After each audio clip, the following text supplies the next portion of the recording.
In the previous episode, my family traveled to Samarkand, Uzbekistan, but I unfortunately fell sick and couldn't experience the first night. So I can say I only managed to experience just half a day of touring in Samarkand before we had to leave.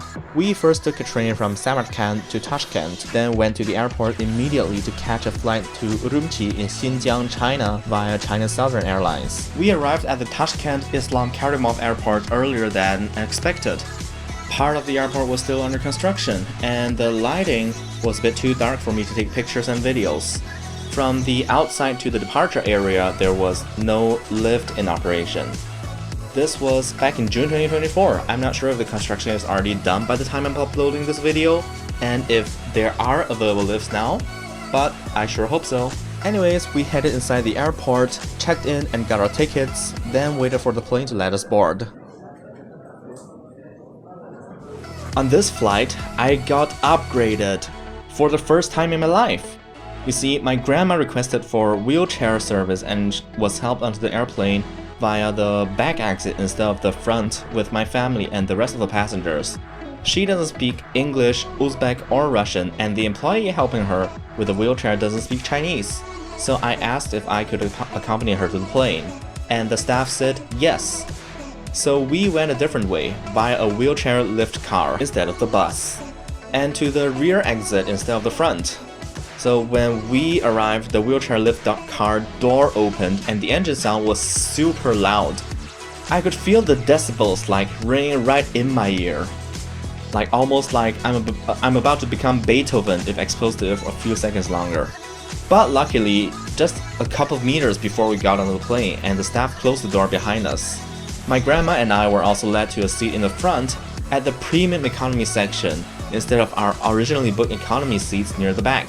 The seat had slightly more leg space and an adjustable headrest, unlike the economy seats. It was a small one, but it felt great that I got upgraded on this short flight that wasn't even 3 hours long.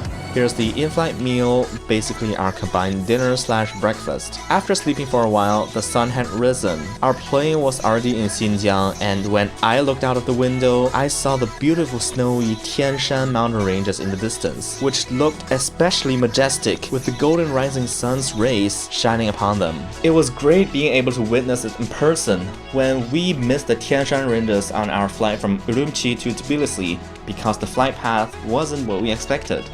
So it was a great way to make up for it. When the sun had fully risen, we landed in Urumqi and cleared the immigrations, as our next flight was a domestic flight. I was still recovering from falling sick 2 days ago in Samarkand, and I actually also had some pre-matriculation work and applications to do for university, so I just rested in the transfer lounge. My uncle went out of the airport to meet with a friend, and the rest of my family just rested here. We had lunch delivered to us for free, just like all passengers transferring and resting in the lounge. In the afternoon, we boarded a flight from Urumqi back to my birth city, Dalian.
As we boarded the plane and it departed from Urumqi, we saw the landscape below turn from cities into mountains. Soon, we left Xinjiang and were heading east.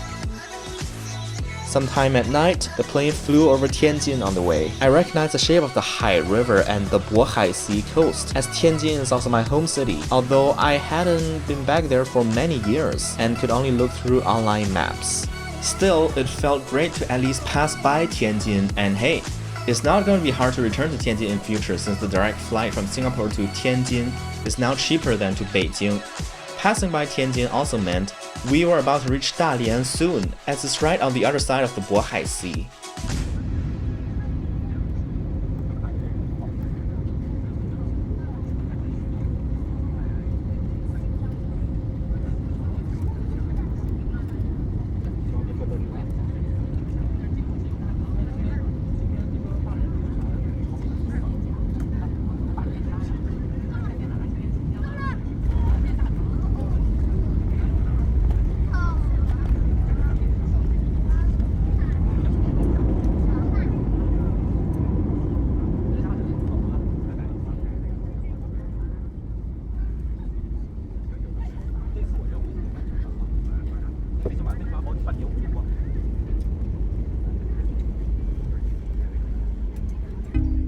As the plane touched down, we quickly went to grab our luggage and exited the airport. I'm finally home again, and this wild adventure through 5 countries has come to an end. However, my journeys don't end here just yet.